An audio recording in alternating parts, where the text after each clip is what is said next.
Assalamualaikum warahmatullahi wabarakatuh. Yang terhormat kepada Bapak Bayu Arianto SHMH dan Bapak Yusuf Irsanto SHMH selaku dosen pada mata kuliah Hukum Acara Peradilan Tata Usaha Negara. Saya Felicia Ramadanti dengan NIM 2021-20073 akan menjelaskan sedikit tentang proses beracara di Pengadilan Tata Usaha Negara. Pengadilan Tata Usaha Negara sendiri merupakan sebuah lembaga peradilan di lingkungan Peradilan Tata Usaha Negara yang mempunyai kedudukan di ibu kota kabupaten atau kota. Alur penyelesaian sengketa tata usaha negara ada dua upaya. Yang pertama yakni upaya administratif dan yang kedua adalah upaya peradilan. Dalam upaya administratif ada dua upaya yakni keberatan dan banding administrasi. Sedangkan dalam upaya peradilan sendiri akan ada 3 tahapan. Yang pertama yakni pendahuluan, yang kedua pemeriksaan pokok perkara, dan yang ketiga yakni eksekusi. Tahapan pendahuluan itu sendiri hanya ada dalam PT-UN karena substansi dari PT-UN adalah tentang hubungan kerja antar pemerintah dan masyarakat. Sehingga ada beberapa hal yang menjadi karakteristik dalam PT-UN. Salah satunya yakni tahapan pendahuluan. Dalam tahapan pendahuluan akan terdiri dari beberapa tahapan. Yang pertama yakni penelitian administratif, yang kedua dismissal proses atau rapat permusyawaratan, dan yang ketiga yakni pemeriksaan persiapan. Yang pertama yakni penelitian administrasi. Dalam penelitian administrasi, ketika mengajukan gugatan ke PT-UN, akan ada petugas yang memeriksa kelengkapan syarat formal dari si gugatan, dan kemudian akan dikasih catatan oleh petugas untuk diperbaiki oleh penggugat. Dan penggugat ini akan diberi kesempatan untuk memperbaiki. Berbeda dengan hukum acara perdata, dalam hukum acara perdata jika tidak dipenuhi, maka gugatan tidak akan diterima atau NO. Yang kedua sendiri yakni dismissal proses atau rapat permusyawaratan. Rapat permusyawaratan atau dismissal proses ini bertujuan untuk menyaring apakah setiap gugatan yang masuk ke PT-UN itu layak untuk diperiksa dan diadili oleh PT-UN atau tidak. Kenapa dalam PT-UN itu harus ada dismissal proses? PT-UN menyangkut hubungan antara pemerintah dan masyarakat. Jika tidak ada dismissal, maka bisa dibayangkan jika pemerintah akan terus menghadapi permasalahan yang tidak masuk dalam perkara hukum. Jika menurut ketua pengadilan gugatan itu tidak layak untuk diajukan, maka selesai sudah dan akan disetujui oleh ketua pengadilan melalui putusan dismissal yang menyatakan bahwa perkara ini tidak layak diperiksa dalam PT-UN. Apakah ada upaya hukum terhadap putusan dismissal ini? Tentu saja, penggugat yang merasa tidak terima dengan putusan dismissal bisa mengajukan verzet atau perlawanan terhadap putusan dismissal. Verzet dalam hukum acara perdata dengan PT-UN ini berbeda. Kalau dalam hukum acara perdata dikatakan bahwa verzet yakni perlawanan terhadap putusan yang diperiksa melalui verstek, sedangkan verzet dalam PT-UN itu adalah perlawanan terhadap putusan dismissal. Apa saja sih karakteristik ketua pengadilan akan menghentikan sebuah gugatan untuk tidak dilanjutkan ke dalam proses pemeriksaan pokok perkara?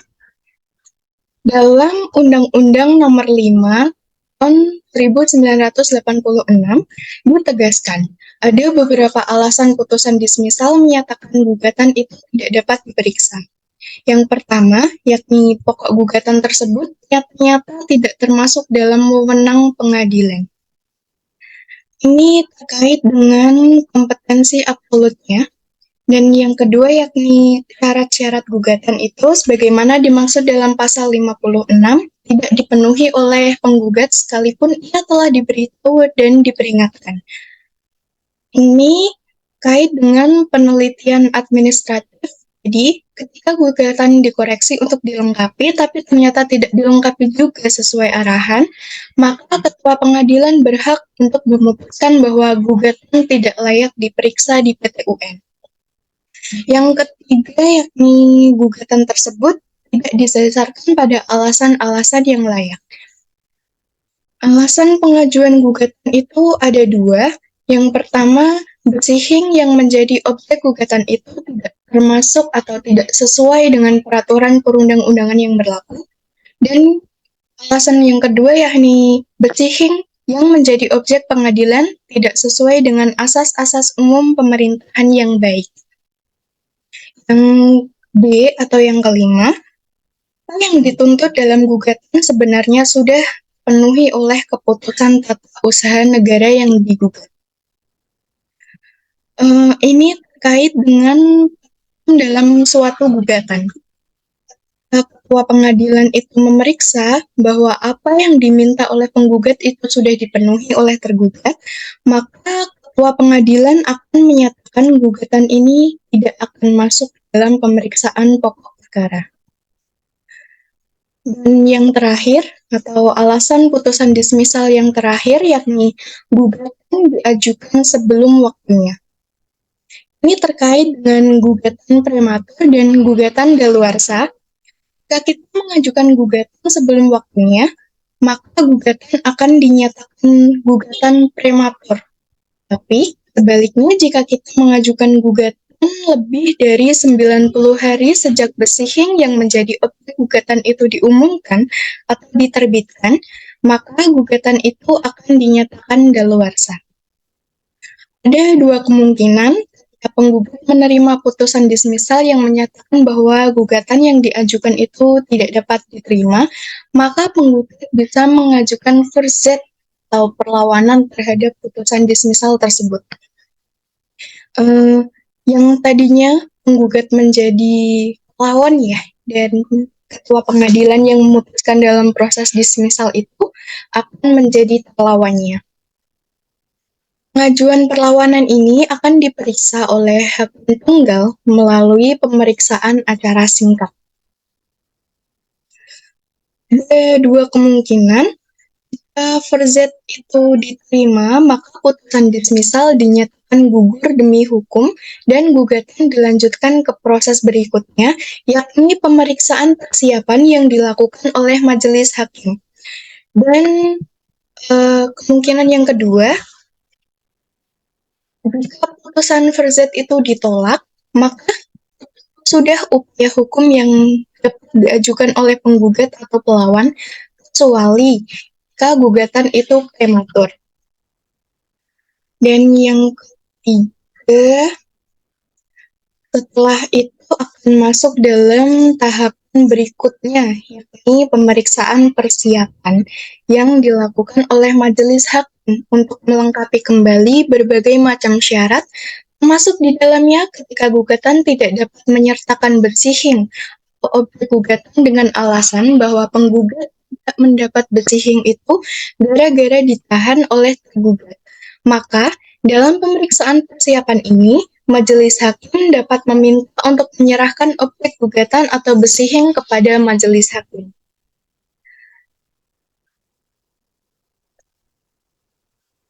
Setelah pemeriksaan persiapan, maka proses selanjutnya yakni pemeriksaan pokok perkara. Pemeriksaan ini bisa disebut juga sebagai tahapan beracara. Nah, tahapan dalam PT UN ini sama dengan tahapan dalam hukum acara perdata. Tapi jika berbicara isinya, hukum acara PT UN ini lebih mirip seperti hukum acara pidana, yakni kebenaran yang dicari adalah kebenaran material, hakim bersifat aktif. Jadi luarnya itu seperti hukum acara perdata, tapi dalamnya sama seperti hukum acara pidana. Tahapan-tahapannya yakni ada gugatan, jawaban, duplik, pembuktian, kesimpulan, dan putusan akhir. Gugatan itu sendiri diajukan oleh penggugat, dan setelah pengajuan gugatan itu kemudian ada jawaban yang diajukan oleh tergugat. untuk menanggapi isi dari gugatan penggugat. Tentunya tergugat pada PT UN adalah pejabat atau badan tata usaha negara yang mengeluarkan besihing atau keputusan tata usaha negara. Setelah penggugat mengajukan jawaban, maka sidang berikutnya akan dilanjutkan dengan pengajuan rep oleh si penggugat. Replik ini pada dasarnya adalah bantahan dari jawaban tergugat yang isinya itu membantah dalil jawaban tergugat sekaligus memperkuat dalil gugatan sebelumnya. Jadi dasar replik adalah gugatan dan ditambah dengan bantahan atau sanggahan terhadap jawaban dari tergugat itu sendiri. Setelah penggugat mengajukan replik, maka tergugat ini diberi kesempatan untuk mengajukan duplik. Pada dasarnya adalah jawaban tergugat yang diajukan untuk menguatkan dalil jawaban sekaligus membantah dalil penggugat dalam repliknya itu sendiri. Setelah rangkaian jawab-jinawab tadi dari gugatan, jawaban, replik, duplik, maka dilanjutkan dengan proses pembuktian di mana kedua pihak ini menghadirkan alat bukti. Dalam proses pembuktian acara PT UN sedikit berbeda dengan hukum acara perdata. Dalam acara perdata dan pidana, ada dalil yang mengatakan bahwa siapa yang mendalilkan, maka dia yang akan membuktikan. Tetapi berbeda nih dengan hukum acara PT UN, di mana dalam acara PT UN ini, walaupun penggugat menyatakan dalil-dalil dalam gugatannya, beban pembuktian itu tergantung kepada majelis hakim. Majelis hakimlah yang berwenang untuk memutuskan siapa yang mengajukan pembuktian. Setelah proses pembuktian, dilanjutkan dengan kesimpulan. Kedua belah pihak ini mengajukan kesimpulan.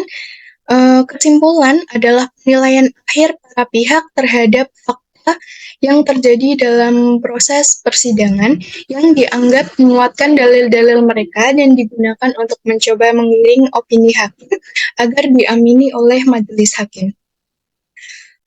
Selama proses pembuktian ini, baik keterangan saksi, ahli, keterangan surat, dan lain-lain yang dianggap menguatkan dalil, itu akan dimasukkan ke dalam kesimpulan.